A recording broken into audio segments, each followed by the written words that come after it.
خلاف خرچ کرتے ہیں، ان سے نفع کما کر ہمارے خلاف کتابیں چھاپتے ہیں، تو یہ بھی وعدہ کریں کہ ان مصنوعات کے ساتھ قادیانی مصنوعات کا بھی بائیکاٹ کریں اور دوسری بات اس بے غیرت ملعونہ کو حیا اور اتنی شرم نہیں ہے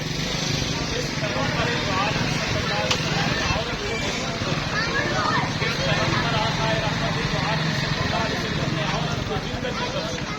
اس عورت نے حضور پاک صلی اللہ علیہ وسلم کے بارے میں انتہائی نازیبا الفاظ استعمال کیے۔ اگر ہمارے آقا نہ ہوتے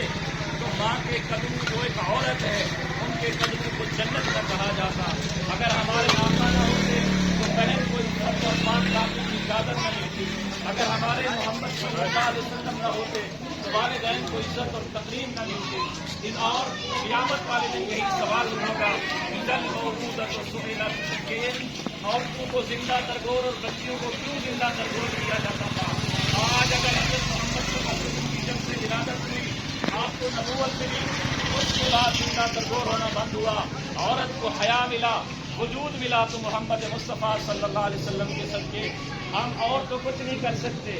اپنی سوئی ہوئی انتظامیہ کو، غفلت میں ڈوبے ہوئے انتظامیہ اور حکمرانوں سے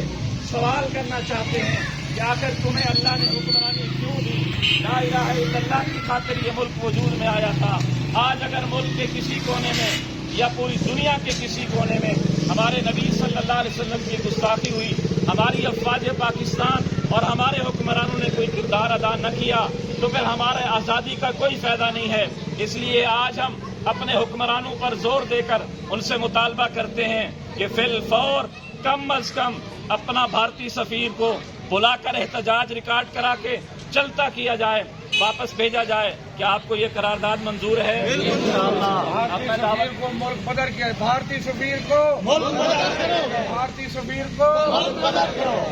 اب میں دعوت